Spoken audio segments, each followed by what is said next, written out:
فَكُلُوا مِمَّا ذُكِرَ اسْمُ اللَّهِ عَلَيْهِ إِن كُنتُمْ بِآيَاتِهِ مُؤْمِنِينَ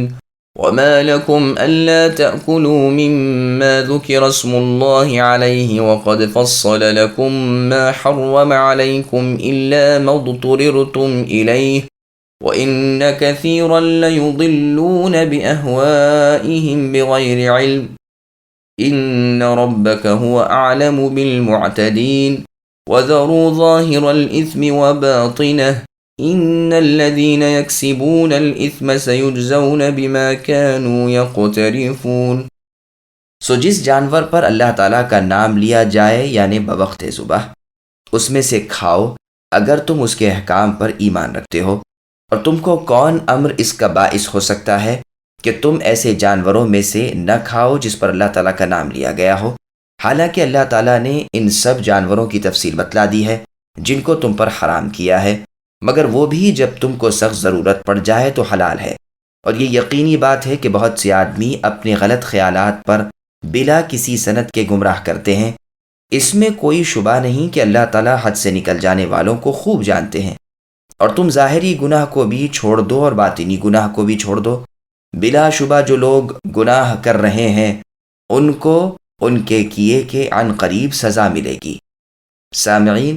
اب ان آیتوں کی تفسیر سماعت کیجیے۔ اللہ کے نام پر ذبح کیے ہوئے سے کھانا چاہیے۔ اللہ پاک اپنے مؤمن بندوں کو اجازت دیتے ہیں کہ جس ذبیحے پر اللہ تعالیٰ کا نام لیا گیا ہو وہ تم کھا سکتے ہو،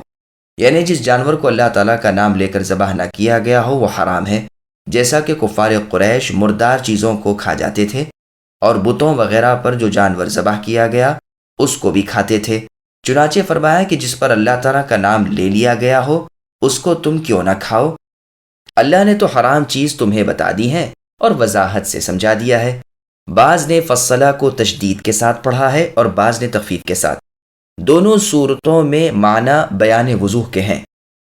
ہاں، اضطرار اور سخت مجبوری کی حالت میں جو کچھ تم پاؤ تمہارے لیے حلال ہے۔ پھر اللہ پاک مشرکین کی آرائے فاسدہ کا ذکر فرماتے ہیں کہ میتہ یعنی مردار کو اور غیر اللہ کے نام پر کیے ہوئے ذبیحے کو کس طرح انہوں نے اپنے لیے حلال بنا لیا ہے۔ ان میں سے اکثر بغیر علم اپنی خواہشات نفسانی کے پیچھے گمراہ ہو گئے ہیں۔ اللہ تعالیٰ ان حد سے آگے بڑھ جانے والوں سے خوب واقف ہیں۔ مخفی اور پوشیدہ گناہوں کو چھوڑ دو۔ پھر ارشاد ہوتا ہے کہ معصیت ظاہری و علانیہ سب کو چھوڑ دو۔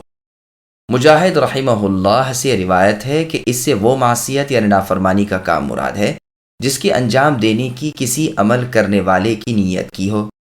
اور قتادہ رحمہ اللہ کہتے ہیں کہ اس سے مخفی اور علانیہ کم اور زیادہ معصیت مراد ہے۔ سدی رحمہ اللہ کہتے ہیں کہ ظاہر معصیت یہ ہے کہ فاحشہ عورتوں سے تعلق ہو یعنی ان کے ساتھ بدکاری کرے، اور باطن معصیت یہ ہے کہ چوری چھپی بدکارہ عورت کے ساتھ معصیت عمل میں آئے۔ اکرمہ رحمہ اللہ کہتے ہیں کہ ظاہر معصیت محرم عورتوں کے ساتھ نکاح کرنا ہے، لیکن صحیح یہی ہے کہ آیت اس بارے میں بالکل عام ہے، کسی بات کی تخصیص نہیں ہے۔ جیسے کہ اللہ نے فرمایا، میرے رب نے ہر قسم کے فواحش حرام کر دیے ہیں، خواہ وہ علی الاعلان ہو یا مخفی طور پر۔ اسی لیے فرمایا کہ جو لوگ گناہ کے کام کرتے ہیں ضرور ان کو اپنے عمل کا بدلہ دیا جائے گا، خواہ وہ ظاہر ہوں یا مخفی۔ صحیح مسلم اور ترمذی وغیرہ میں رسول اللہ صلی اللہ علیہ وسلم کا فرمان ہے کہ آپ سے پوچھا گیا کہ اثم کیا ہے، تو رسول اللہ نے فرمایا کہ وہ جس کی کھٹک تمہارے دل میں ہو اور تم کو یہ منظور نہ ہو کہ کوئی تمہارے اس عمل پر واقف ہو۔ اے اللہ، ہمارے تمام ظاہری اور باطنی احوال کو درست فرما دیجیے اور ہمارے تمام ظاہری علی الاعلان کیے گئے اور پوشیدگی میں کیے گئے گناہوں اور معصیتوں کو محو فرما دیجیے۔ وَلَا تَأْكُلُوا مِمَّا لَمْ يُذْكَرِ اسْمُ اللَّهِ عَلَيْهِ وَإِنَّهُ لَفِسْقٌ وَإِنَّ الشَّيَاطِينَ لَيُوحُونَ إِلَىٰ أَوْلِيَائِهِمْ لِيُجَادِلُوكُمْ وَإِنْ أَطَعْتُمُوهُمْ إِنَّكُمْ لَمُشْرِكُونَ۔ اور ایسے جانوروں میں سے مت کھاؤ جن پر اللہ تعالیٰ کا نام نہ لیا گیا ہو، اور یہ امر بے حکمی ہے، اور یقیناً شیاطین اپنے دوستوں کو تعلیم کر رہے ہیں تاکہ یہ تم سے جدال کریں، اور اگر تم ان لوگوں کی اطاعت کرنے لگو تو یقیناً تم مشرک ہو جاؤ۔ سامعین، اب اس آیت کی تفسیر سماعت کیجیے۔ غیر اللہ کے نام پر ذبح کیے ہوئے سے کھانا حرام ہے۔ اس آیت میں یہ بتلایا گیا ہے کہ جب کسی ذبیحے پر اللہ تعالیٰ کا نام نہ لیا گیا ہو تو وہ حلال نہیں، خواہ ذبح کرنے والا مسلمان ہو۔ ائمہ فقہ اس میں 3 اختلافات ہیں۔ بعض کہتے ہیں کہ اس طرح کا ذبیحہ حلال نہیں جس پر اللہ تعالیٰ کا نام نہ لیا گیا ہو، خواہ عمدن نہ لیا گیا ہو یا سہون۔ اس قول کی تائید اصحاب متقدمین اور متأخرین میں سے ایک جماعت نے کی ہے۔ متأخرین شافعیہ نے اپنی کتاب اربعین میں اسی کو اختیار کیا ہے اور اپنی رائے کی تائید میں اسی آیت سے اور آیت صید سے دلیل لی ہے کہ کھاؤ جس کو تمہارے شکاری جانور نے تمہارے لیے روک رکھا ہو اور اس پر اللہ تعالیٰ کا نام لے لیا کرو۔ پھر اس آیت میں قول باری تعالیٰ وَإِنَّهُ لَفِسْقٌ سے تاکید کی ہے اور کہا گیا ہے کہ انہو کی ضمیر اکلا کی طرف عائد ہوتی ہے، یعنی ایسا ذبیحہ کھانا فسق ہے، اور یہ بھی کہا گیا ہے کہ ذبح لغیر اللہ کی طرف عائد ہوتی ہے، یعنی ایسا ذبیحہ کرنا فسق ہے۔ اور وہ احادیث جو ذبیحہ اور صید کے وقت نام لینے کے بارے میں وارد ہیں عدی بن حاتم اور ابی ثعلبہ رضی اللہ عنہما کی احادیث کی مانند ہیں کہ جب تم اپنے سدھائے ہوئے کتے کو شکار پر بھیجو اور بھیجتے وقت بسم اللہ کہہ لیا کرو تو وہ تمہارے لیے شکار کو پکڑے رکھے اور اس میں سے کھائے نہیں تو تمہیں وہ شکار کھانا جائز ہے، خواہ وہ زخمی ہو کر مر چکا ہو۔ یہ روایت بخاری اور مسلم کی ہے، اور یہ حدیث رافع بن خدیج رضی اللہ عنہ کی بھی بخاری اور مسلم میں ہے کہ رسول اللہ نے فرمایا جس سے خون بہا ہو اور اللہ تعالیٰ کا نام لے لیا گیا ہو تو وہ ذبیحہ تم کھا سکتے ہو۔ اور صحیح بخاری اور مسلم کی حدیث جندب بن سفیان رضی اللہ عنہ میں ہے کہ نبی صلی اللہ علیہ وسلم نے فرمایا کہ بقرہ عید میں جس نے نماز سے پہلے ذبح کر لیا چاہیے کہ اب نماز کے بعد دوسرا ذبیحہ کرے، اور جس نے نماز سے پہلے ذبح نہ کیا ہو تو چاہیے کہ اللہ تعالیٰ کا نام لے کر ذبح کر لے۔ صحیح بخاری اور مسلم میں عائشہ رضی اللہ عنہا سے مروی ہے کہ لوگوں نے پوچھا اللہ کے رسول، لوگ گوشت کا تحفہ ہمیں دیتے ہیں، ہم نہیں جانتے کہ اس پر اللہ تعالیٰ کا نام لیا ہوا ہے یا نہیں، تو رسول اللہ نے فرمایا کہ اگر تمہیں شک ہو تو تم خود اللہ تعالیٰ کا نام لے لو اور کھا لو۔ عائشہ رضی اللہ عنہ کہتی ہیں کہ یہ 9 مسلم لوگ ہوتے تھے، یعنی جو ہمیں گوشت بھیج دیا کرتے۔ وجہ دلالت یہ ہے کہ ان لوگوں نے سمجھا کہ نام لینا ضروری ہے اور شاید تحفہ بھیجنے والے اس لیے نام نہ لے سکے ہوں کہ 9 مسلم تھے، اس لیے نبی صلی اللہ علیہ وسلم نے احتیاطاً کھاتے وقت نام لینے کی ہدایت فرمائی تاکہ اگر ہم فرض کر لیں کہ ذبح کے وقت نام متروک بھی ہو گیا ہو تو اس وقت رب کا نام لینا اس کا بدل ہو جائے، اور ان لوگوں کو حکم دیا کہ ٹھیک طور پر احکام اسلام کا اجرا ہو سکے۔ اور مسئلے میں دوسرا مذہب یہ ہے کہ ذبح کے وقت نام لینا ہی کچھ مشروط نہیں بلکہ مستحب ہے، اگر جان بوجھ کر یا بھولے سے نام نہ بھی لے تو کوئی حرج نہیں، اور یہی امام شافعی رحمہ اللہ کا مذہب ہے، اور امام احمد اور امام مالک رحمہ اللہ بھی یہی کہتے ہیں۔ اور شافعی رحمہ اللہ نے آیت وَلَا تَأْكُلُوا مِمَّا لَمْ يُذْكَرِ اسْمُ اللَّهِ عَلَيْهِ وَإِنَّهُ لَفِسْقٌ کو ذبح لغیر اللہ پر محمول کیا ہے، جیسا کہ قول باری ہے او فسقا اہل لغیر اللہ بہ۔ اور ابن جریج رحمہ اللہ نے کہا ہے کہ اس ممانعت عقل سے مراد ہے کہ وہ ذبیحہ نہ کھاؤ جس کو قریش نے اوثان یعنی اپنے بتوں یا بزرگان دین یا دوسرے معبودان باطلہ کے لیے ذبح کیا ہو۔ اسی طرح مجوس یعنی آگ کے پجاریوں کا ذبیحہ کھانے کی بھی ممانعت ہے۔ یہی وہ مسلک ہے جس پر امام شافعی رحمہ اللہ چلتے ہیں، اور یہی قوی بھی ہے۔ بعض متأخرین نے اس بات کی کوشش کی ہے کہ اس قول کو اس طرح قوی بنائیں کہ وہ انہو لفسقن کے واو کو حالیہ قرار دیں، یعنی اللہ تعالیٰ کا نام نہ لیے ہوئے ذبیحے کو نہ کھاؤ، درا حالانکہ ایسا کرنا فسق ہے، اور فسق وہی ہے جو غیر اللہ کے نام پر ذبح ہو۔ پھر یہ دعویٰ کیا گیا کہ یہ متعین ہے اور یہ جائز نہیں کہ واو عاطفہ ہو، کیونکہ ایسی صورت میں جملہ اسمیہ خبریہ کا عطف جملہ فعلیہ طلبیہ پر لازم آئے گا، جو غلط بات ہے، کیونکہ یہ دلیل اس کے بعد کے جملے وَإِنَّ الشَّيَاطِينَ لَيُوحُونَ إِلَىٰ أَوْلِيَائِهِمْ سے ہی ٹوٹ جاتی ہے، کیونکہ یہاں تو یقیناً عطف ہے، تو جس طرح اگلی واو کو حالیہ کہا گیا ہے، اگر اسے حالیہ مان لیا جائے تو پھر اس پر اس جملے کا عطف ناجائز ہوگا، اور اگر اسے پہلے کے جملے فعلیہ طلبیہ پر عطف کیا جائے تو جو اعتراض یہ دوسرے پر وارد کر رہے ہیں وہی ان پر عائد ہوگا۔ ہاں اگر اس واو کو حالیہ نہ مانا جائے تو یہ اعتراض مٹ سکتا ہے، لیکن جو بات اور دعویٰ تھا وہ سرے سے باطل ہو جائے گا، واللہ اعلم۔ ابن عباس رضی اللہ عنہما کا قول ہے کہ اس سے مراد مردار جانور ہے جو آپ خود مر گیا ہو۔ اس مذہب کی تائید ابو داؤد کی ایک مرسل حدیث سے بھی ہوتی ہے، جس میں نبی صلی اللہ علیہ وسلم کا فرمان ہے کہ مسلمان کا ذبیحہ حلال ہے خواہ اس نے اس پر اللہ تعالیٰ کا نام نہ لیا ہو، کیونکہ اگر وہ نام لیتا تو اللہ تعالیٰ ہی کا نام لیتا۔ یہ حدیث مرسل ہے، اور اس کی تائید دارقطنی کی اس حدیث سے ہوتی ہے جو ابن عباس رضی اللہ عنہما سے مروی ہے کہ اگر مسلم ذبح کرے اور اللہ تعالیٰ کا نام نہ بھی لیا ہو تو کھا سکتے ہیں، کیونکہ وہ مسلمان خود گویا اللہ تعالیٰ کا ایک نام ہے، اور وہ جب ذبح کرے گا تو نیت یہی ہوگی کہ اللہ تعالیٰ کے نام پر ذبح کرتا ہوں۔ بیہقی نے حدیث عائشہ رضی اللہ عنہا سے بھی جو پہلے گزر چکی ہے حجت لی ہے کہ لوگوں نے پوچھا اللہ کے رسول، لوگ نو مسلم ہوتے ہیں، گوشت کا تحفہ لاتے ہیں، ہم نہیں جانتے کہ اللہ تعالیٰ کا نام اس پر لیا گیا ہے یا نہیں، تو فرمایا تم اللہ کا نام لے لو اور کھا لو۔ چنانچہ اگر نام لینا ضروری بھی ہوتا تو رسول اللہ بغیر تحقیق کے کھانے کی اجازت ہی نہ دیتے، واللہ عالم۔ اس مسئلے میں تیسرا قول یہ ہے کہ ذبیحے پر بسم اللہ کہنا اگر بھول گیا تو اس کے کھانے میں کوئی حرج نہیں، اور اگر جان بوجھ کر چھوڑ دے گا تو جائز نہ ہوگا۔ امام مالک اور امام احمد رحمہم اللہ کا مشہور مذہب یہی ہے۔ ابو الحسن الاشعری نے اپنی کتاب الہدایہ میں لکھا ہے کہ امام شافعی رحمہ اللہ سے پہلے اجماع اس پر تھا کہ جان بوجھ کر بسم اللہ اگر ترک ہو تو حرام ہے۔ اسی لیے ابو یوسف اور دیگر مشائخ نے کہا ہے کہ اگر کوئی حاکم ایسے ذبیحے کے گوشت کی بیع کی اجازت دے تو یہ حکم نافذ نہ کیا جائے گا، کیونکہ اس میں اجماع امت کی مخالفت ہے، اور اجماع کی مخالفت کے ساتھ کوئی بات جائز نہیں ہو سکتی۔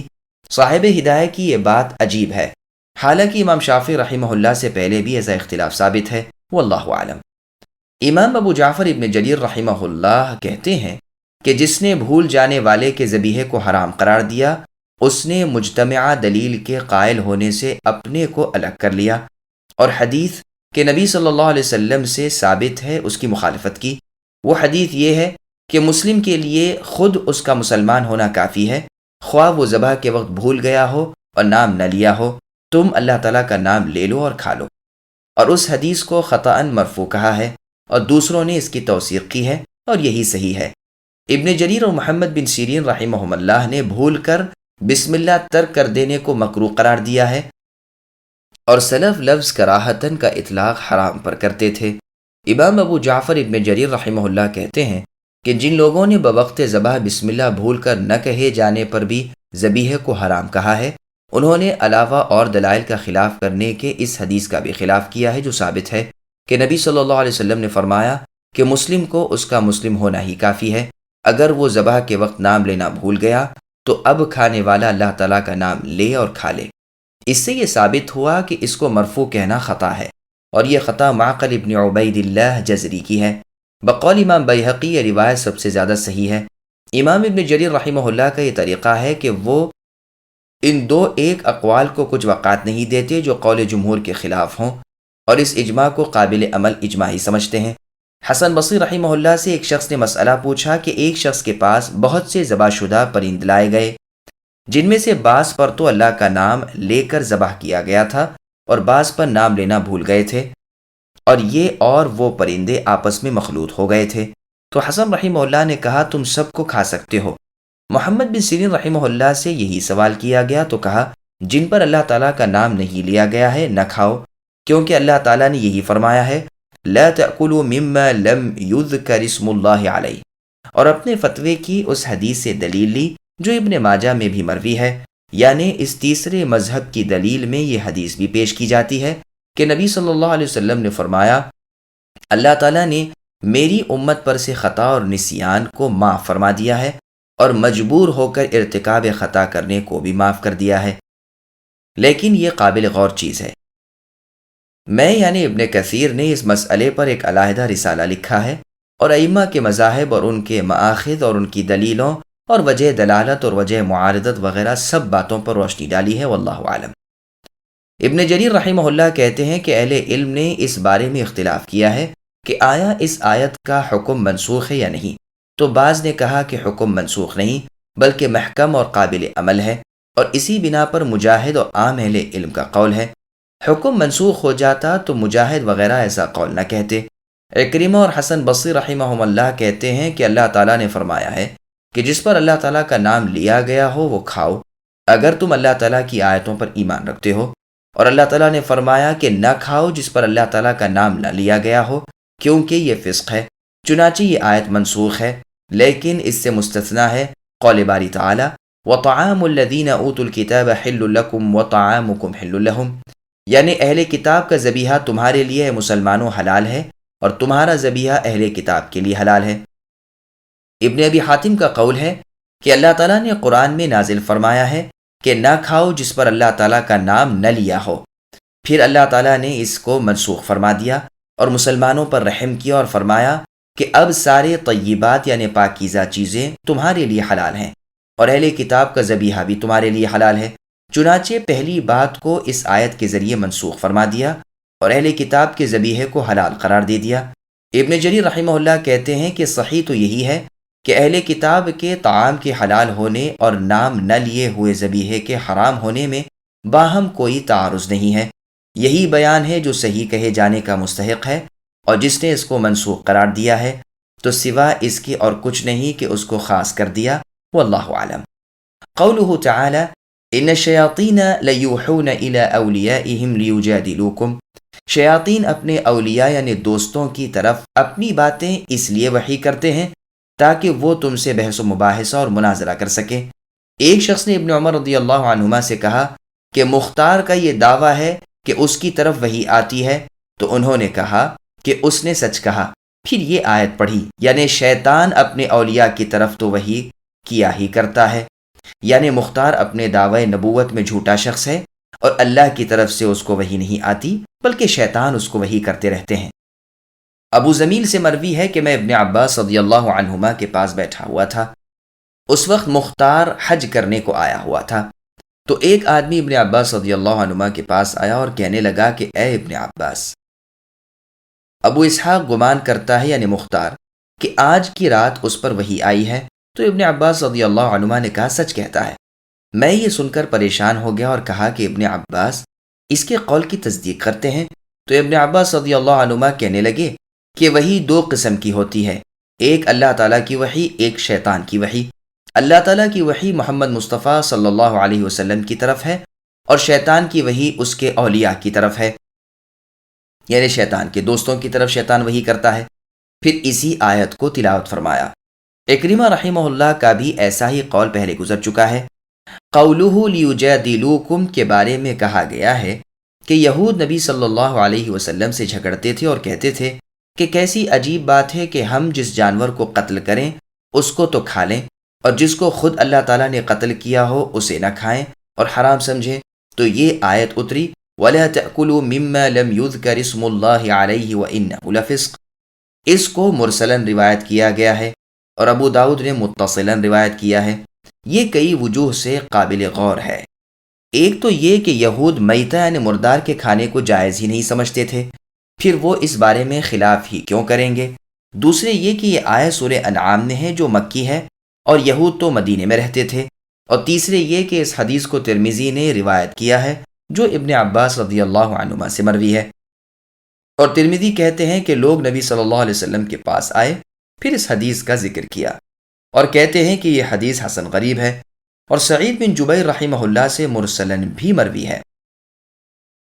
ابن عباس رضی اللہ عنہما کی حدیث میں یہود کا ذکر نہیں ہے، اور یہی اعتراض سے بچنے کی محفوظ صورت ہے، کیونکہ آیت مکی ہے، اور یہ بھی کہ یہود تو میتہ کو پسند ہی نہیں کرتے تھے یعنی مردار کو، اور بعض الفاظ میں ابن عباس رضی اللہ عنہما سے یوں مروی ہے کہ تم جس کو قتل کرتے ہو اس پر اللہ تعالیٰ کا نام ہوتا ہے، اور جو خود بخود مر جاتا ہے اس پر اللہ تعالیٰ کا نام مذکور نہیں ہوتا۔ اہل فارس یعنی مجوسیوں کے سکھانے پر مشرکین نے اصحاب رسول پر جب یہ اعتراض وارد کیا تو مسلمانوں کے دلوں میں ایک شبہ جاگزیں ہو گیا، تو یہ آیت اتری اور مجادلہ کرنے والوں کی سازش کھل گئی۔ سدی رحمہ اللہ نے اس آیت کی تفسیر میں کہا ہے کہ مشرکین نے مسلمانوں سے کہا تھا کہ تم دعویٰ تو کرتے ہو کہ ہم اللہ تعالیٰ کی مرضی کو پسند کرتے ہیں، پھر اللہ تعالیٰ کے قتل کیے ہوئے کو نہیں کھاتے اور اپنے قتل کیے ہوئے کو کھاتے ہو، تو فرمایا کہ اگر تم ان کی دلیل کے دھوکے میں آ جاؤ گے تو تم بھی مشرک بن جاؤ گے، جیسا کہ فرمایا اتخذوا احبارهم ورهبانهم اربابا من دون اللہ، یعنی اپنے پیشواؤں اور راہبوں کو اللہ تعالیٰ کی بجائے انہوں نے اپنے ارباب بنا لیا ہے اور انہی کی عبادت کرنے لگے ہیں۔ تو عدی بن حاتم رضی اللہ عنہ نے کہا، اے اللہ کے رسول، وہ یہود اور نصارہ ان رہبان اور احبار کی تو عبادت نہیں کرتے ہیں۔ تو رسول اللہ نے فرمایا کہ ان پیشواؤں نے حلال کو حرام اور حرام کو حلال کر دیا اور ان لوگوں نے ان کی مان لی، تو یہی تو عبادت کرنا ہوا۔ أَوَمَنْ كَانَ مَيْتًا فَأَحْيَيْنَاهُ وَجَعَلْنَا لَهُ نُورًا يَمْشِي بِهِ النَّاسِ كَمَنْ مَثَلُهُ فِي الظُّلُمَاتِ لَيْسَ بِخَارِجٍ مِّنْهَا كَذَلِكَ زُيِّنَ لِلْكَافِرِينَ مَا كَانُوا يَعْمَلُونَ۔ ایسا شخص جو پہلے مردہ تھا، پھر ہم نے اس کو زندہ بنا دیا اور ہم نے اس کو ایک ایسا نور دے دیا کہ وہ اس کو لیے ہوئے آدمیوں میں چلتا پھرتا ہے۔ کیا ایسا شخص اس شخص کی طرح ہو سکتا ہے جس کی حالت یہ ہو کہ وہ تاریکیوں میں ہے، ان سے نکلنے ہی نہیں پاتا؟ اسی طرح کافروں کو ان کے اعمال مستحسن یعنی اچھے معلوم ہوا کرتے ہیں۔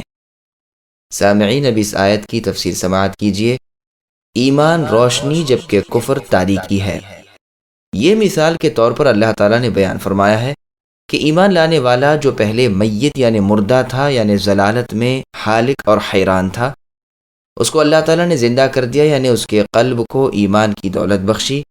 اور اتباع رسول صلی اللہ علیہ وسلم کی توفیق و ہدایت فرمائی، اور اس کے لیے ایک نور قرار دیا جو اس کے چلنے میں رہنمائی کرتا ہے۔ یہ نور قرآن ہے۔ یہ مومن اس شخص کی طرح تھوڑا ہی ہو سکتا ہے جو اپنی جہالتوں اور گمراہی کی تاریکیوں میں ہو، جو ان تاریکیوں سے نکلنے کی کوئی راہ نہیں پاتا، جس سے اس کو چھٹکارا ہو ہی نہیں سکتا۔ جیسا کہ نبی صلی اللہ علیہ وسلم نے فرمایا ہے کہ اللہ تعالیٰ نے اپنی مخلوق کو تاریکی میں پیدا کیا، پھر ان پر نور کی بارش کی۔ جس نے اس نور کو پا لیا اس نے ہدایت پا لی، اور جس نے اس نور کو نہیں لیا وہ دنیا میں گمراہ ہو گیا۔ یہ روایت سنن ترمذی، نیز مسند احمد، ابن حبان وغیرہ میں ہے۔ جیسا کہ اللہ تعالیٰ نے قرآن میں فرمایا ہے کہ اللہ پاک ولی ہیں ان لوگوں کے جو ایمان لے آئے، جو ان کو تاریکیوں سے نکال کر نور کی طرف لے جاتے ہیں، اور جنہوں نے کفر کیا ان کے اولیاء شیطان ہیں جو ان کو نور سے نکال کر تاریکیوں کی طرف لے جاتے ہیں۔ یہی اہل دوزخ ہیں جو ہمیشہ اس میں رہیں گے۔ اللہ تعالیٰ نے یہ بھی فرمایا کہ جو سر جھکائے، جھک کر ٹیڑھا ہو کر چلتا ہے، وہ زیادہ ہدایت یافتہ ہے یا وہ جو سیدھا اور صراط مستقیم پر چلتا ہے؟ اور فرمایا دو قسم کے لوگوں کی مثال ایسی ہے کہ ایک تو ہیں اندھے اور بہرے اور دوسرے آنکھوں اور کان والے، کیا یہ دونوں برابر ہو سکتے ہیں؟ کیا تم اس بات کو ذرہ نہیں سمجھتے؟ اور فرمایا نابینا اور بینا دونوں برابر نہیں ہو سکتے، اور نہ تاریکی اور نور، اور نہ سایہ اور گرمی، اور نہ زندہ اور مردہ۔ اللہ تعالیٰ جس کو چاہتے ہیں سناتے ہیں۔ آپ اے نبی قبر کے مردوں کو نہیں سنا سکتے، آپ تو فقط عذاب الہی سے ڈرانے والے ہیں۔ اس موضوع پر بہت سی آیتیں ہیں۔ وجہ مناسبت ان مثالوں میں نور اور ظلمات ہیں کہ اس صورت کے اول میں اسی مثال سے ابتدا ہوئی ہے، یعنی جعل الظلمات والنور سے ابتدا کی ہے۔ بعض نے یہ خیال ظاہر کیا ہے کہ اس مثال سے مراد دو معین شخص ہیں، اور وہ عمر ابن الخطاب رضی اللہ عنہ، جو گویا پہلے میت یعنی مردہ تھے قبول اسلام سے پہلے، پھر اللہ تعالیٰ نے ان کو زندہ کر دیا اور انہیں نور عطا فرمایا کہ وہ اس نور کو لیے ہوئے لوگوں کے اندر چلتے ہیں۔ اور کہا گیا کہ عمار بن یاسر رضی اللہ عنہما مراد ہیں، لیکن جو ظلمات میں ہیں وہ اس سے نکل نہیں سکتے، وہ ابو جہل یعنی عمرو بن ہشام ہیں۔ اور صحیح یہی ہے کہ آیت عام ہے، اس میں ہر مؤمن اور کافر داخل ہیں۔ اور اللہ تعالیٰ کا فرمان کذالک زین للکافرین ما کانوا یعملون، یعنی اللہ تعالیٰ کافروں کو ان کے اعمال اچھے بنا کر ہی دکھاتے ہیں، اور یہ بات ان کافروں کی اپنی جہالت اور گمراہی کے سبب ہے۔ وَكَذَلِكَ جَعَلْنَا فِي كُلِّ قَرْيَةٍ أَكَابِرَ مُجْرِمِيهَا لِيَمْكُرُوا فِيهَا وَمَا يَمْكُرُونَ إِلَّا بِأَنفُسِهِمْ وَمَا يَشْعُرُونَ وَإِذَا جَاءَتْهُمْ آيَةٌ قَالُوا لَن نُّؤْمِنَ حَتَّى نُؤْتَىٰ مِثْلَ مَا أُوتِيَ رُسُلُ اللَّهِ أَعْلَمُ حَيْثُ يَجْعَلُ رِسَالَتَهُ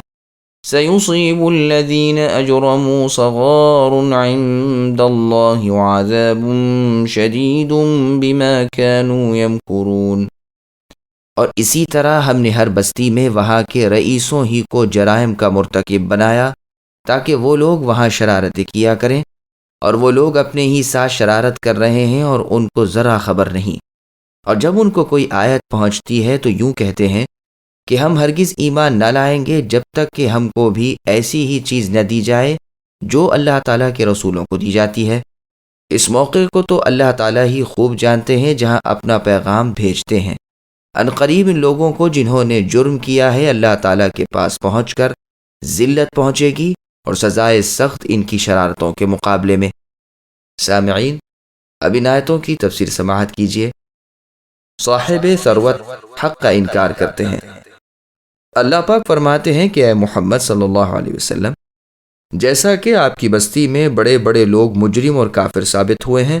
جو خود بھی اللہ تعالیٰ کی راہ سے رکے ہوئے ہیں اور دوسروں کو بھی کفر ہی کی طرف بلاتے ہیں اور آپ کی مخالفت اور عداوت میں سبقت لیے ہوئے ہیں، اسی طرح آپ سے پہلے بھی رسولوں سے دشمنی کرنے والے ایسے ہی دولت مند اور زردار لوگ ہوا کرتے تھے، پھر انہیں جو سزا ملی وہ معلوم ہی ہے۔ چنانچہ فرمایا کہ اسی طرح ہم نے ہر نبی کے لیے ایسے مجرموں کو دشمن بنا دیا تھا،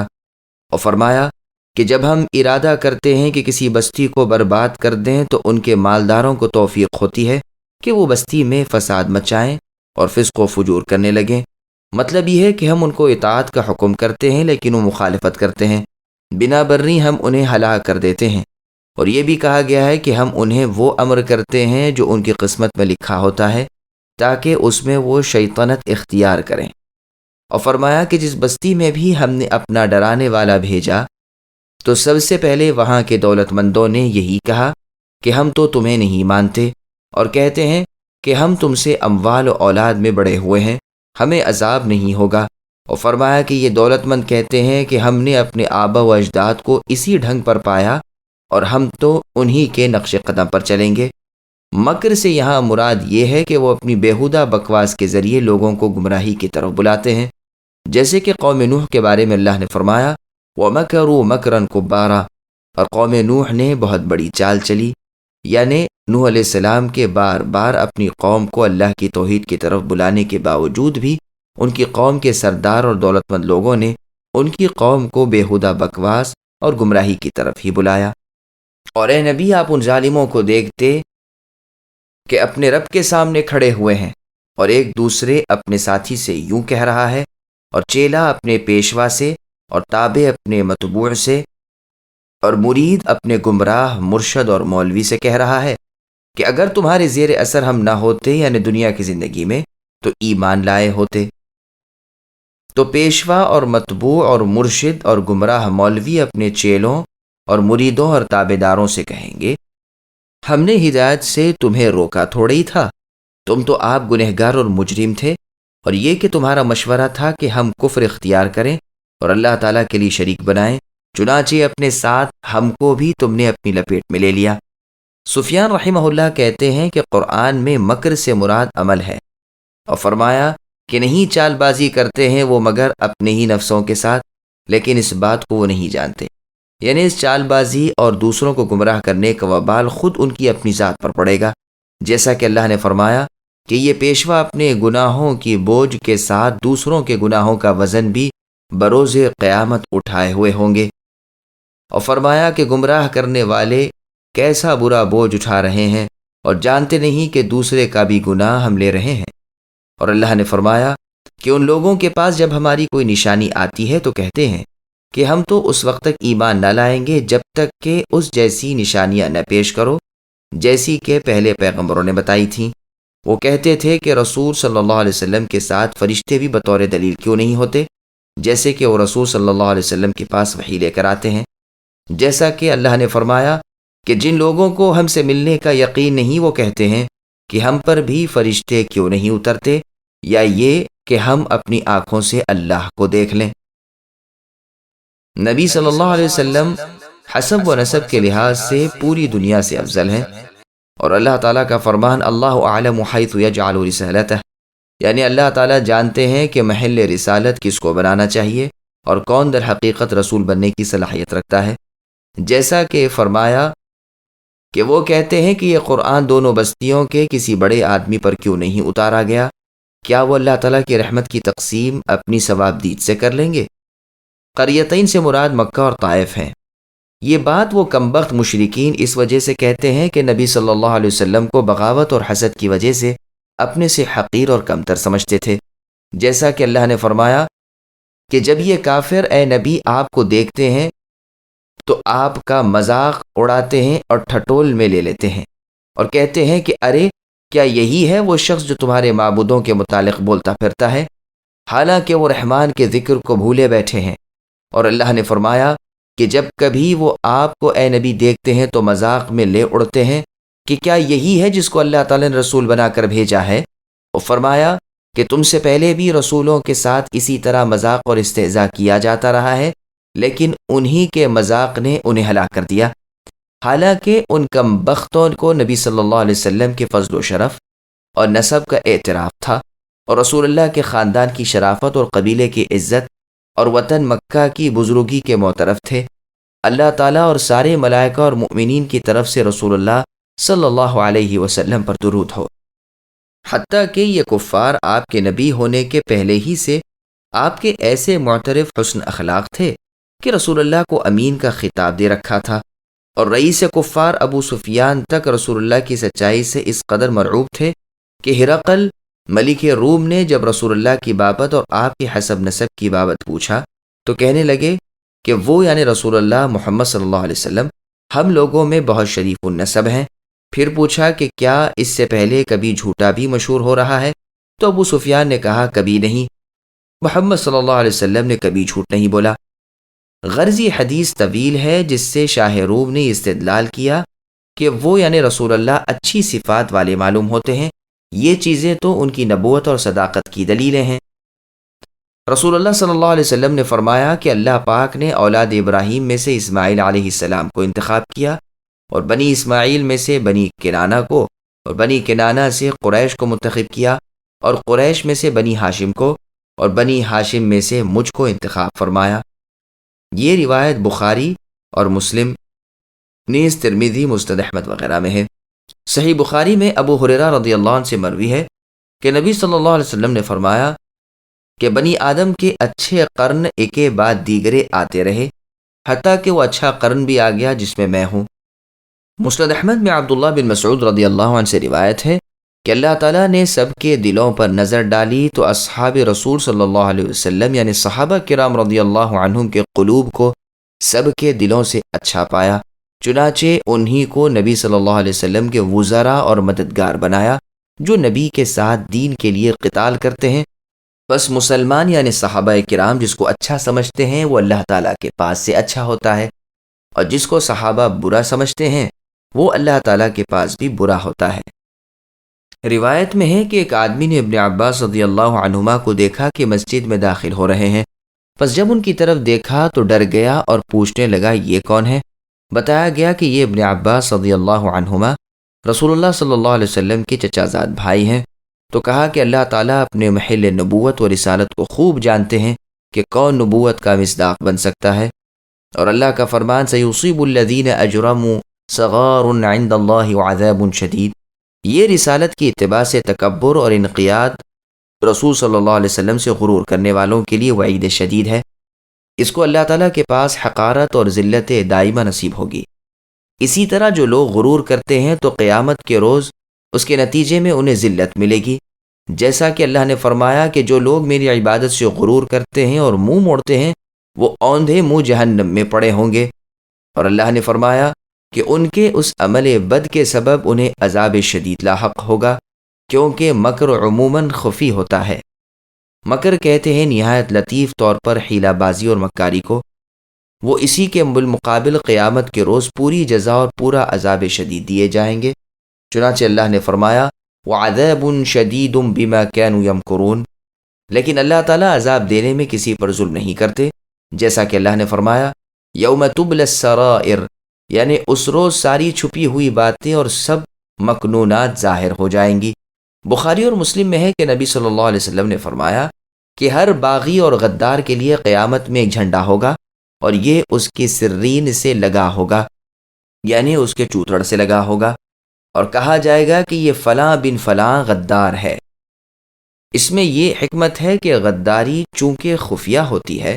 لوگ اس سے آگاہ نہیں ہو پاتے، اس لیے قیامت کے روز وہ ایک علم اور جھنڈا بن جائے گا جو غدار کی غداری کا اعلان کرتا رہے گا۔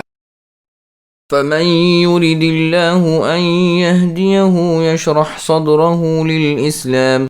ومن يرد أن يضله يجعل صدره ضيقا حرجا كأنما يصعد في السماء كذلك يجعل الله الرجس على الذين لا يؤمنون۔ سو جس شخص کو اللہ تعالیٰ راستے پر ڈالنا چاہتے ہیں اس کے سینے کو اسلام کے لیے کشادہ کر دیتے ہیں، اور جس کو بے راہ رکھنا چاہتے ہیں اس کے سینے کو بہت تنگ کر دیتے ہیں، جیسے کوئی آسمان میں چڑھتا ہے۔ اسی طرح اللہ تعالیٰ ایمان نہ لانے والوں پر پھٹکار ڈالتے ہیں۔ سامعین، اب اس آیت کی تفسیر سماعت کیجیے۔ شرح صدر سے کیا مراد ہے؟ اللہ پاک فرماتے ہیں کہ جس کو اللہ تعالیٰ ہدایت کرنا چاہتے ہیں تو اسلام کے لیے اس کا دل کھول دیتے ہیں، یعنی دین اسلام اختیار کرنا اس کے لیے سہل بنا دیتے ہیں۔ چنانچہ یہ چیز علامت ہے اس بات کی کہ اس کی قسمت میں خیر لکھی ہے، جیسا کہ اللہ نے فرمایا کہ اسلام کے لیے جس کا دل کھل جاتا ہے تو اللہ تعالیٰ کی طرف سے اس کے لیے نور متعین کر دیا جاتا ہے۔ اور اللہ نے یہ بھی فرمایا، لیکن اللہ تعالیٰ نے تمہارے دل میں ایمان کی محبت ڈال دی جو تمہارے قلوب کی زینت کا سبب ہے، اور کفر و فسوق و عصیان سے تمہارے دلوں میں نفرت ڈال دی ہے، ایسے ہی لوگ رشد و ہدایت پائے ہوئے ہیں۔ ابن عباس رضی اللہ عنہما نے اس آیت کے بارے میں کہا ہے کہ اللہ تعالیٰ توحید اور ایمان کو قبول کرنے کے لیے اس کے دل میں وسعت دے دیتے ہیں۔ ابو مالک اور اکثر نے کہا ہے کہ یہی بات زیادہ ظاہر و ثابت ہے۔ پھر اللہ کا فرمان وَمَن يُرِدْ أَن يُضِلَّهُ يَجْعَلْ صَدْرَهُ ضَيِّقًا حَرَجًا، کہ جس کو اللہ تعالیٰ گمراہ کرنا چاہتے ہیں اس کے دل کو بہت تنگ کر دیتے ہیں سے مراد ہے ضیق کا لفظ فتح ضاد اور سکون یا کے ساتھ ہے، اور اکثر لوگ تشدید یا اور کسر یا سے قرار دیتے ہیں۔ یہ دونوں لغت مثل حین اور حین کے ہیں، اور لفظ حرج کو بعض نے فتح اور کسر را کے ساتھ پڑھا ہے، اور دوسری قرات فتح اور فتح را سے ہے، یعنی وہ گمراہ ایسا ہوتا ہے کہ اس کا دل ہدایت کے لیے ذرا بھی کشادہ نہیں، اس میں ایمان راہ نہیں پاتا۔ عمر رضی اللہ عنہ نے ایک بدوی سے پوچھا کہ حرجہ کیا چیز ہے؟ تو کہا وہ ایک درخت ہے، درختوں ہی کے درمیان ہوتا ہے، نہ کوئی چرواہا اس تک پہنچ سکتا ہے اور نہ کوئی جانور اور نہ کوئی اور چیز۔ تو عمر رضی اللہ عنہ نے فرمایا کہ منافقین کا قلب بھی ایسا ہی ہوتا ہے کہ امر خیر کی وہاں تک رسائی ہو ہی نہیں سکتی۔ ابن عباس رضی اللہ عنہما کہتے ہیں کہ اللہ تعالیٰ اس کے دل پر اسلام کو تنگ کر دیتے ہیں، کیونکہ اسلام تو ایک وسیع چیز ہے اور کافر کا دل تنگ ہوتا ہے، کیسے سما سکے گی؟ وَمَا جَعَلَ عَلَيْكُمْ فِي الدِّينِ مِنْ حَرَجٍ، یعنی دین قبول کر لینے کے بعد تمہارے دل میں کوئی تنگی نہیں رہ سکتی، اور اللہ تعالیٰ نے تمہارے دین میں کوئی تنگی نہیں رکھی۔ لیکن منافق کا دل شک میں مبتلا رہتا ہے اور لا الہ الا اللہ کا اقرار اور اپنی تنگ دلی کے سبب وہ کر ہی نہیں سکتا۔ ایمان لانا اس پر اس قدر دشوار ہے جیسے کسی کو آسمان پر چڑھنا دشوار ہے، کہ جس طرح ابن آدم آسمان پر نہیں چڑھ سکتا، اسی طرح توحید کا عقیدہ منافق کے دل میں گہر نہیں کر سکتا۔ اوزاعی رحمہ اللہ کہتے ہیں کہ جس کے دل کو اللہ تعالیٰ نے تنگ بنایا ہو وہ کس طرح اسلام لا سکتا ہے؟ یہ ایک مثال ہے جو قلب کافر سے متعلق کہی گئی ہے کہ ایمان اس کے دل پر چڑھنا اس قدر مشکل ہے جیسے کوئی آسمان پر چڑھے، اور چونکہ آسمان پر چڑھنا ممکن نہیں، اسی طرح اس کافر کا ایمان لانا ممکن نہیں۔ پھر ارشاد ہوتا ہے کہ جس طرح اس کے دل کو تنگ کر دیا، اسی طرح شیطان کو اللہ تعالیٰ اس پر مسلط کر دیتے ہیں جو اللہ تعالیٰ کی راہ سے اس کو بھٹکاتے رہتے ہیں۔ ابن عباس رضی اللہ عنہما کہتے ہیں رجس کے معنی شیطان اور ہر وہ چیز جس میں کوئی خیر نہ ہو اور عذاب کے ہیں۔ وَهَذَا صِرَاطُ رَبِّكَ مُسْتَقِيمًا قَدْ فَصَّلْنَا الْآيَاتِ لِقَوْمٍ يَذَّكَّرُونَ لَهُمْ دَارُ السَّلَامِ عِندَ رَبِّهِمْ وَهُوَ وَلِيُّهُمْ بِمَا كَانُوا يَعْمَلُونَ وَيَوْمَ يَحْشُرُهُمْ جَمِيعًا يَا مَعْشَرَ الْجِنِّ قَدِ اسْتَكْثَرْتُم مِّنَ الْإِنسِ وقال أولياؤهم من الإنس ربنا استمتع بعضنا ببعض وبلغنا أجلنا الذي أجلت لنا قال النار مثواكم خالدين فيها إلا ما شاء الله إن ربك حكيم عليم۔ اور یہی آپ کے رب کا اے نبی سیدھا راستہ ہے۔ ہم نے نصیحت حاصل کرنے والوں کے واسطے ان آیتوں کو صاف صاف بیان کر دیا۔ ان لوگوں کے واسطے ان کے رب کے پاس سلامتی کا گھر ہے، اور اللہ تعالیٰ ان سے محبت رکھتے ہیں ان کے اعمال کی وجہ سے۔ اور جس روز اللہ تعالیٰ تمام خلائق یعنی مخلوقات کو جمع کریں گے، اے جنوں کی جماعت، تم نے انسانوں میں بڑا حصہ لیا۔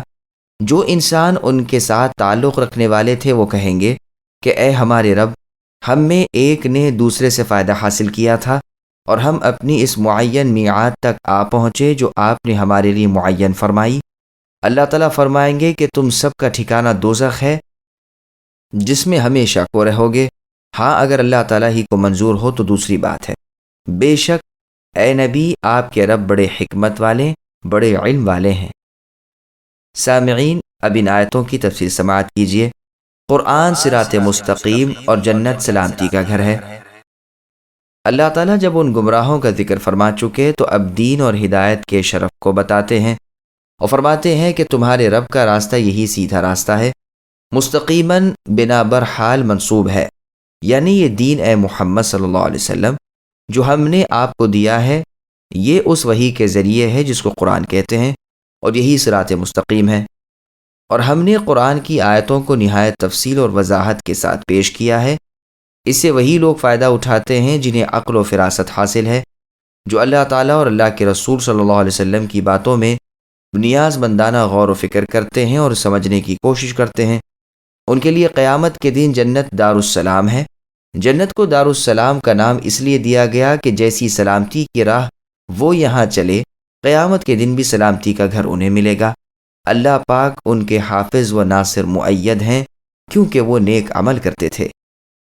جن اور انسان کا ایک دوسرے سے فائدہ اٹھانا اور اس کا انجام۔ پھر ارشاد ہوتا ہے کہ اے محمد صلی اللہ علیہ وسلم، اس دن کو یاد کیجیے جب کہ اللہ تعالیٰ ان جنوں، شیاطین اور ان کے انسانی اولیاء یعنی دوستوں جن کی وہ دنیا میں عبادت کرتے تھے اور انہی کے پاس پناہ لیتے تھے اور دنیا سے تمتعات کے بارے میں ایک دوسرے کو وحی بھیجتے تھے، ان سب کو جمع اللہ تعالیٰ کریں گے اور ان سے فرمائیں گے کہ اے گروہ جنات و شیاطین، تم نے انسانوں کو بہت بھٹکا لیا، جیسا کہ اللہ نے فرمایا کہ اے بنی آدم، کیا میں نے تم سے عہد نہیں لیا تھا کہ شیطان کی عبادت نہ کرنا، کیونکہ وہ تمہارا سخت دشمن ہے، اور میری عبادت کرنا کہ یہی صراط مستقیم ہے۔ اے لوگو، تم میں سے بہت بڑے گروہ کو ان شیطانوں نے گمراہ کر دیا ہے، کیا اب بھی تم کو عقل نہیں آئے گی؟ اور ان کے انسان اولیاء کہیں گے کہ اے ہمارے رب، بے شک آپ کی بات درست ہے، ہم میں سے ہر ایک دوسرے سے تمتع یعنی فائدہ حاصل کرتا رہا۔ حسن رحمہ اللہ کہتے ہیں کہ یہ استمتاع یہ تھا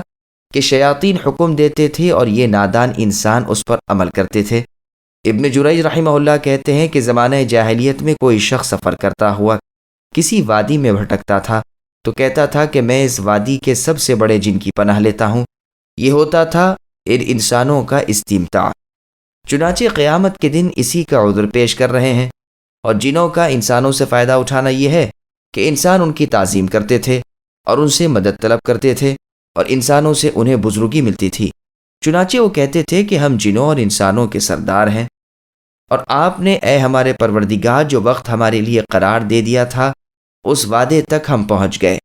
اس سے مراد موت ہے۔ تو اللہ تعالیٰ فرمائیں گے کہ اب دوزخ تمہارا اور تمہارے اولیاء کا ٹھکانہ ہے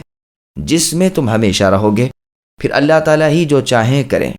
بعض کہتے ہیں کہ استثناء کے معنی برزخ کی طرف رجوع کرنے کے ہیں، اور بعض کہتے ہیں کہ یہ مدت دنیا کی طرف رد ہے، اور بعض نے وہ باتیں کہیں جن کا بیان سورہ ہود میں آئے گا انشاءاللہ،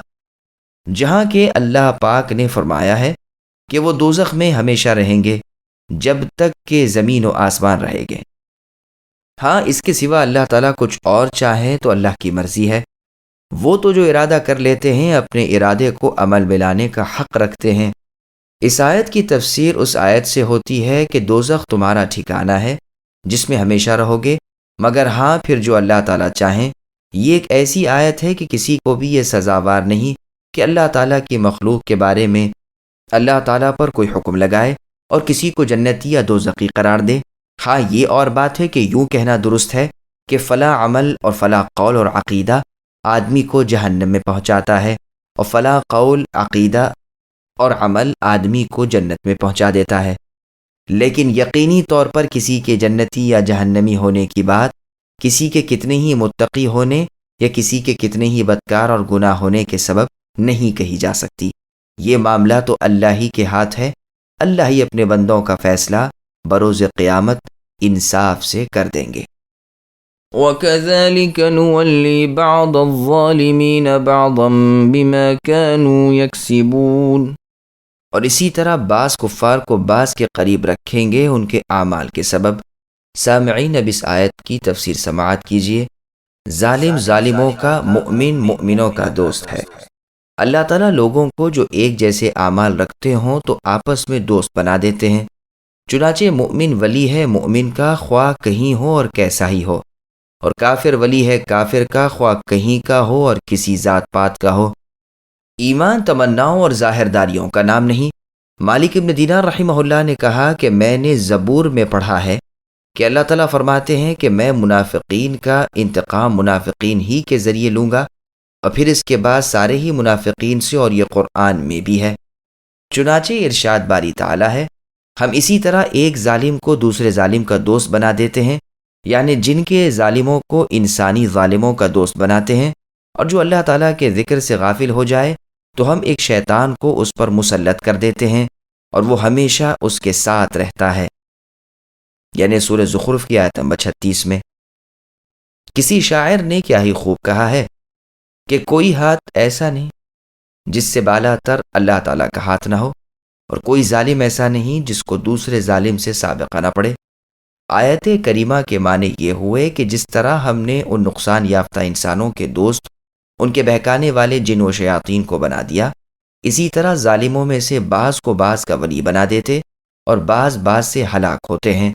اور ہم ان کے ظلم و سرکشی اور بغاوت کا بدلہ بعض سے بعض کو دلاتے ہیں۔ يا معشر الجن والإنس ألم يأتكم رسل منكم يقصون عليكم آياتي وينذرونكم لقاء يومكم هذا قالوا شهدنا على أنفسنا وغرتهم الحياة الدنيا وشهدوا على أنفسهم أنهم كانوا كافرين۔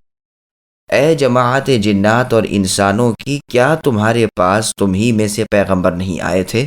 جو تم سے میرے احکام بیان کرتے تھے اور تم کو اس آج کے دن کی خبر دیا کرتے تھے؟ وہ سب عرض کریں گے کہ اپنے اوپر اقرار کرتے ہیں، اور ان کو دنیاوی زندگانی نے بھول میں ڈال رکھا ہے، اور یہ لوگ اقرار کریں گے کہ وہ کافر تھے۔ سامعین اب اس آیت کی تفسیر سماعت کیجیے۔ جنوں میں نبی نہیں بلکہ ڈرانے والے آئے۔ روز قیامت کافر کفر کا اقرار کریں گے۔ اللہ پاک یہاں کافرین جن و انس کو متنبہ فرما رہے ہیں کہ ہم قیامت کے روز ان سے پوچھیں گے کہ کیا ہمارے رسولوں نے تمہارے پاس حق نبوت ادا کر دیا تھا؟ یہ پوچھنے کا ڈھنگ ہے جو اپنی بات کو ثابت کرنے کے لیے اختیار کیا جاتا ہے۔ یعنی اے جن و انس، کیا تمہیں میں سے رسول نہیں آئے تھے؟ رسول صرف انسانوں میں ہوئے ہیں، جنوں میں نہیں ہوئے ہیں۔ ابن عباس رضی اللہ عنہما کہتے ہیں کہ رسول بنی آدم میں ہوتے ہیں اور جنوں میں صرف ڈرانے والے ہوتے ہیں جو اللہ تعالیٰ کے عذاب سے ڈراتے ہیں۔ ابن مزاحم کا خیال ہے کہ جنوں میں بھی رسول ہوتے ہیں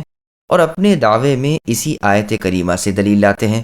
لیکن یہ قابل غور بات ہے کیونکہ یہ کوئی یقینی بات نہیں ہے، کیونکہ کہیں بھی کسی آیت میں اس چیز کی صراحت نہیں، زیادہ سے زیادہ یہ کہ احتمال ہے۔ اس عدم تصریح کی آیت ربانی سے یہ دلیل ہے کہ فرمایا مرج البحرین یلتقیان بینہما برزخ لا یبغیان فبأی آلاء ربکما تکذبان، اور پھر فرمایا یخرج منہما اللؤلؤ والمرجان، اور ظاہر ہے کہ لؤلؤ اور مرجان کھاری سمندر کے اندر ہوتے ہیں، میٹھے سمندر میں نہیں ہوتے۔ چنانچہ جس طرح لؤلؤ اور مرجان کو میٹھے اور کھاری دونوں سمندروں کی طرف منسوب کیا، بالکل اسی طرح رسولوں کو جن و انس دونوں کے اندر شمار کیا۔ ابن جریر رحمہ اللہ نے بھی بالکل یہی جواب دیا ہے، اور اس بات کی دلیل کہ رسول صرف انسانوں میں ہیں یہ قول باری تعالیٰ بھی ہے، اِنَّا أَوْحَيْنَا إِلَيْكَ كَمَا أَوْحَيْنَا إِلَى نُوحٍ وَالنَّبِيِّينَ مِن بَعْدِهِ إِلَى قَوْلِهِ رُسُلًا مُبَشِّرِينَ وَمُنذِرِينَ لِئَلَّا يَكُونَ لِلنَّاسِ عَلَى اللَّهِ حُجَّةٌ بَعْدَ الرُّسُلِ، یعنی بے شک اے نبی ہم نے یہ قرآن آپ کی طرف اسی طرح وحی کی ہے جس طرح کہ ہم نے نوح اور ان کے بعد آنے والے انبیاء کی طرف کی تھی، یہاں تک کہ پوری آیت کہ یہ تمام رسول خوشخبریاں دینے والے تھے اللہ کی بات کو ماننے والوں کو، اور ڈرانے والے تھے اللہ کی بات سے سربمو انحراف کرنے والوں کو، تاکہ لوگوں کے لیے اللہ کے ذمے کوئی حجت باقی نہ رہے رسولوں کے بھیج دیے جانے کے بعد۔ اور ابراہیم علیہ السلام کے ذکر سے متعلق اللہ تعالیٰ کا فرمان ہے وَجَعَلْنَا فِي ذُرِّيَّتِهِ النُّبُوَّةَ وَالْكِتَابَ، یعنی ہم نے ابراہیم علیہ السلام کی اولاد میں نبوت اور کتاب رکھ دی۔ چنانچہ ابراہیم علیہ السلام کے بعد نبوت اور کتاب کو انہی کی ذریت یعنی اولاد میں موقوف کر دیا گیا، اور کوئی بھی اس بات کا قائل نہیں کہ ابراہیم علیہ السلام سے پہلے نبوت جن میں تھی اور ان کے مبعوث ہونے کے بعد جنوں سے منقطع ہو گئی۔ غرض یہ کہ جنوں میں ثبوت نبوت نہ ابراہیم علیہ السلام سے پہلے ثابت ہے نہ ابراہیم علیہ السلام کے بعد، اور فرمایا کہ تم سے پہلے ہم نے جو رسول بھیجے تھے وہ بھی کھانا وغیرہ کھاتے تھے اور بازاروں میں چلتے پھرتے بھی تھے۔ اور سورہ یوسف کی آیت نمبر 109 میں اللہ نے فرمایا کہ تم میں سے پہلے جس قدر ہم نے رسول بھیجے وہ انہی کے اہل وطن تھے، اور معلوم ہے کہ جن اس باب رسالت میں تابع انسان ہیں، اور اسی لیے جنوں سے متعلق خبر دیتے ہوئے اللہ تعالیٰ کا ارشاد سورہ احقاف کی آیت نمبر 29 تا آیت نمبر 32 میں ہوتا ہے، جن کا ترجمہ ہے جنوں کی ایک جماعت کو ہم نے آپ کی طرف اے نبی پھیر دیا ہے کہ وہ قرآن سننے لگتے ہیں، اور جب حاضر مجلس رہتے ہیں تو کہتے ہیں کہ خاموش ہو جاؤ، سننے دو، اور جب قرآن ختم ہو جاتا ہے یعنی قرآن کو سن لیتے ہیں تو اپنی قوم یعنی دوسرے جنوں کی طرف جا کر اللہ تعالیٰ سے انہیں ڈراتے ہیں اور کہتے ہیں کہ اے قوم، ہم نے ایک کتاب یعنی قرآن مجید سنی جو موسیٰ علیہ السلام کے بعد اتری ہے اور جو تورات کی تصدیق کرتی ہے اور حق باتوں اور طریق مستقیم کی طرف ہدایت کرتی ہے۔ اے ہماری قوم کے لوگو، اللہ تعالیٰ کی طرف بلانے والے کو لبیک کہو، ان پر ایمان لاؤ، اللہ تعالیٰ تمہارے گناہوں کو بخش دیں گے اور عذاب علیم سے تمہیں نجات عطا فرمائیں گے۔ اور اگر کسی نے داعی اللہ یعنی اللہ کی طرف بلانے والے کو لبیک نہیں کہا اور کافر رہ گیا تو وہ اللہ تعالیٰ کو کچھ عاجز نہیں کر سکتا، اور اللہ تعالیٰ کے سوا اس کا کوئی ولی نہیں ہو سکتا۔ ایسے لوگ بڑی گمراہی میں ہوں گے۔ سنن ترمذی میں جابر بن عبداللہ رضی اللہ عنہما کہتے ہیں رسول اللہ اپنے صحابہ کے پاس آئے اور ان کے سامنے سورہ رحمان شروع سے آخر تک پڑھی، لوگ سن کر چپ رہے۔ رسول اللہ نے کہا میں نے یہ صورت اپنی جنوں سے ملاقات والی رات میں جنوں کو پڑھ کر سنائی تو انہوں نے مجھے تمہارے بالمقابل اچھا جواب دیا۔ جب بھی میں پڑھتا ہوا آیت فَبِأَيِّ آلَاءِ رَبِّكُمَا تُكَذِّبَانِ پر پہنچتا، یعنی تم اے انسانوں اور جنوں اپنے رب کی کن کن نعمتوں کو جھٹلاؤ گے، تو وہ یعنی جنات کہتے لَا بِشَيْءٍ مِّن نِّعَمِكَ رَبَّنَا نُكَذِّبُ فَلَكَ الْحَمْدُ، اے ہمارے رب ہم آپ کی نعمتوں میں سے کسی نعمت کا بھی انکار نہیں کرتے، آپ ہی کے لیے ہیں ساری تعریفیں۔ اور اللہ تعالیٰ نے فرمایا کہ اے جن و انس کی جماعت، کیا تم میں سے اللہ تعالیٰ کے رسول تمہارے پاس نہیں آئے تھے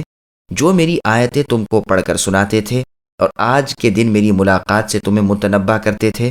تو وہ کہیں گے کہ ہم اقرار کرتے ہیں کہ آپ کے رسولوں نے اپنی تبلیغ ہم تک پہنچا دی اور ہمیں آپ کی ملاقات سے ڈرایا بھی تھا اور یہ بھی بتایا تھا کہ یہ آج کا دن ضرور وقوع پذیر ہونے والا ہے۔ اور اللہ نے یہ بھی فرمایا کہ حیات دنیا نے انہیں مبتلا فریب کر رکھا تھا، وہ حیات دنیا میں افراط و تفریط میں مبتلا ہو گئے اور تکذیب رسول اور مخالفت معجزات کر کے ہلاک ہو گئے،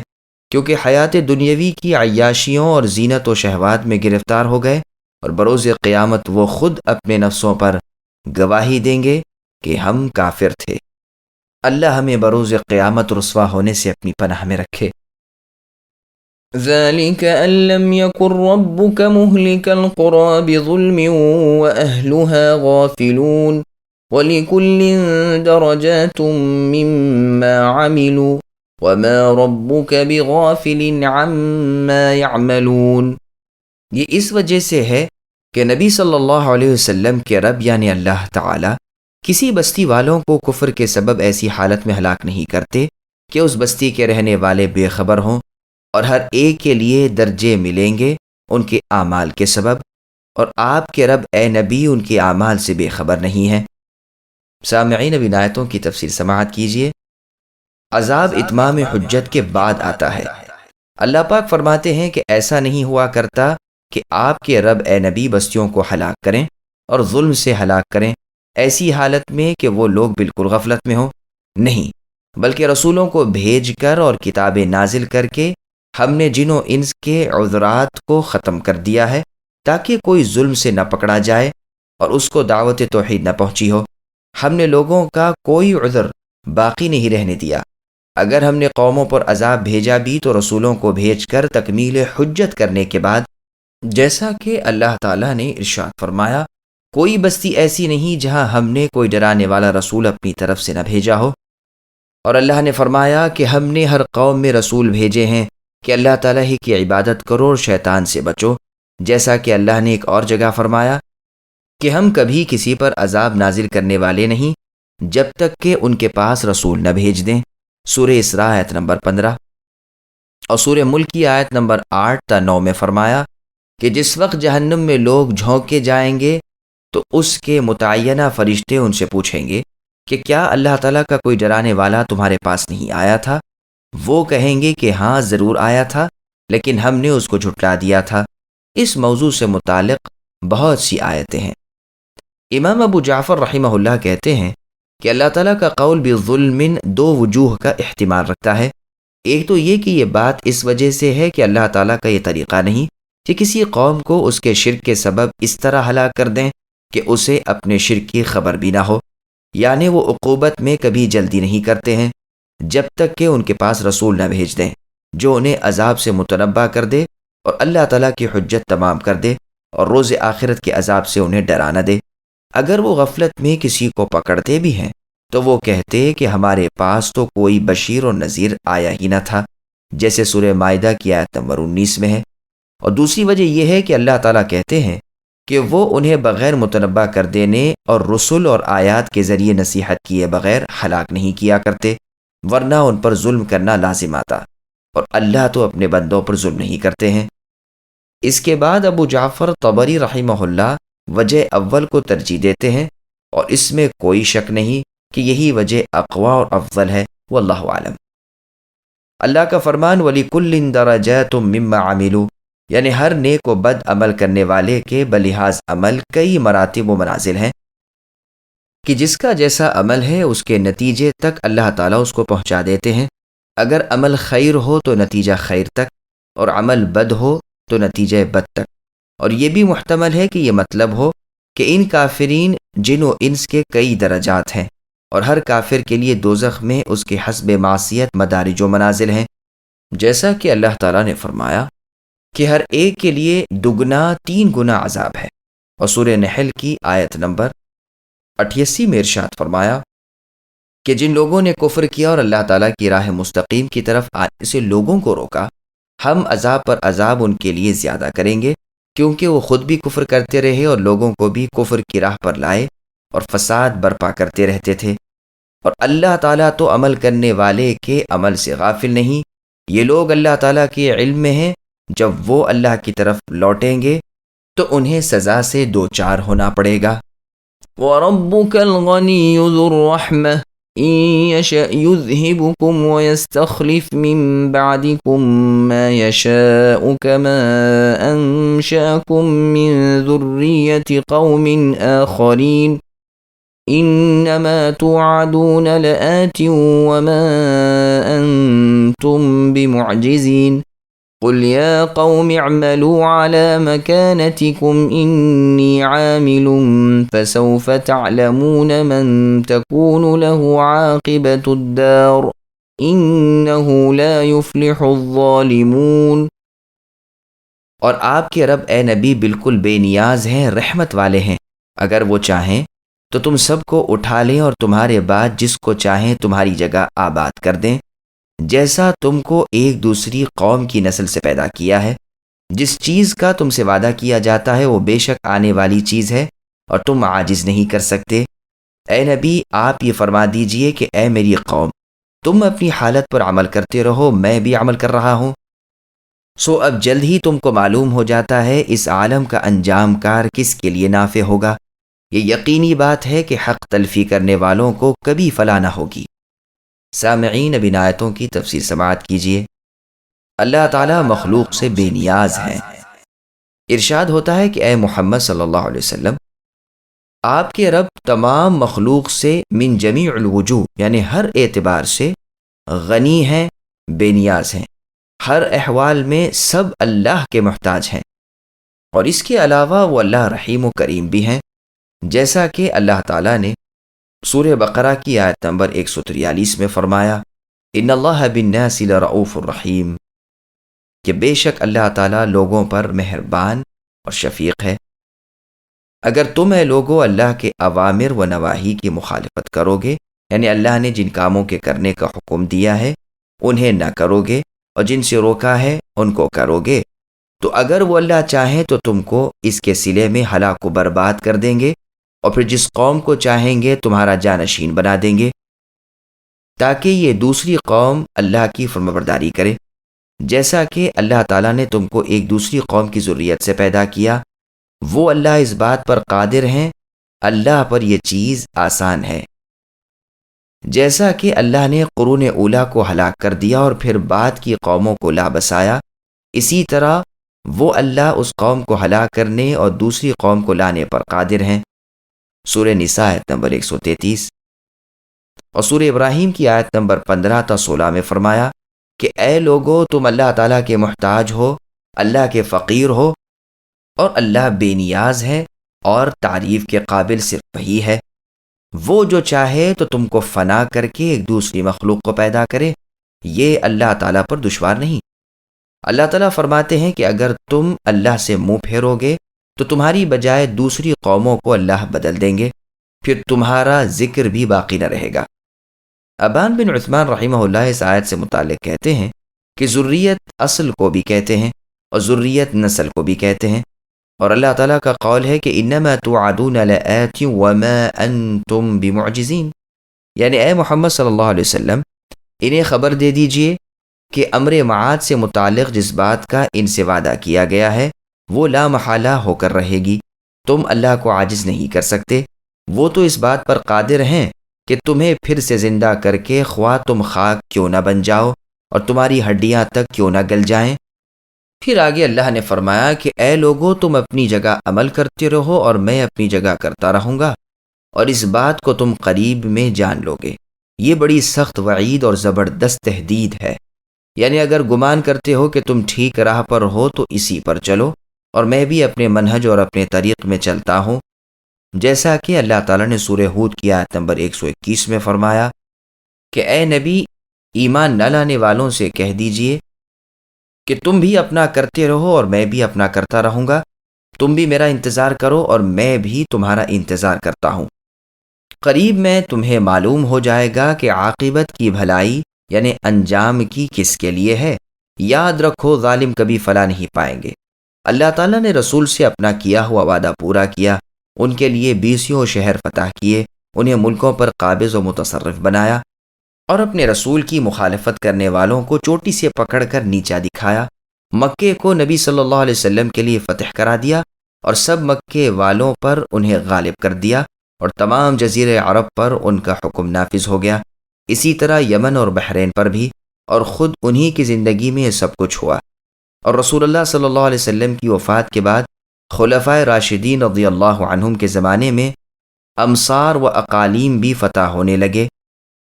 جیسا کہ فرمایا سورہ مجادلہ کی آیت نمبر 21 میں کہ اللہ تعالیٰ نے لکھ دیا ہے کہ میں اور میرا رسول غالب آئیں گے، اللہ تعالیٰ قوی اور عزیز ہیں۔ اور سورہ غافر کی آیت نمبر 51 تا 52 میں فرمایا کہ ہم اپنے رسولوں اور اہل ایمان کی دنیا میں بھی اور آخرت میں بھی مدد کریں گے، جس روز کے ظالمین کو ان کی معذرت کوئی نفع نہ دے گی، ان پر لعنت ہے اور دوزخ ان کا ٹھکانہ ہے۔ اور سورہ انبیاء کی آیت نمبر 105 میں فرمایا، ہم نے بعد الذکر زبور میں لکھ دیا تھا کہ ہماری زمین کے وارث ہمارے نیک بندے ہوں گے، اور رسولوں سے متعلق خبر دی جا رہی ہے کہ ہم نے رسولوں کی طرف وحی بھیج دی تھی کہ ان کفار ظالمین کو ہم ہلاک کر دیں گے اور پھر دنیا میں ہم تم لوگوں کو بسائیں گے۔ یہ ہماری عنایت ان لوگوں کے لیے ہے جو ہم سے ڈرتے ہیں۔ اور سورہ نور کی آیت نمبر 55 میں فرمایا کہ تمہارے ایمانداروں اور صالحوں سے اللہ تعالیٰ وعدہ فرماتے ہیں کہ زمین میں اللہ تعالیٰ انہیں اپنا خلیفہ بنائیں گے، جیسا کہ ان سے پہلے کے لوگوں کو اپنا خلیفہ بنایا تھا، اور جو دین کے اللہ نے پسند فرمایا ہے اس پر انہیں چلائیں گے، اور خوف کے بعد ان کی زندگی امن سے بدل دیں گے، کیونکہ وہ میری عبادت کرتے ہیں اور شرک نہیں کرتے۔ اور اللہ تعالیٰ نے امت محمدیہ کو اسی سرفرازی سے امتیاز خاص بخشا ہے، اس کا اول و آخر شکر ہے۔ فالحمد للہ اولا و آخرا و ظاہرا و باطنا، بس اللہ ہی کے لیے تعریف اور اللہ ہی کا شکر ہے ظاہر میں اور باطن میں، دنیا کی زندگی میں بھی اور آخرت میں بھی۔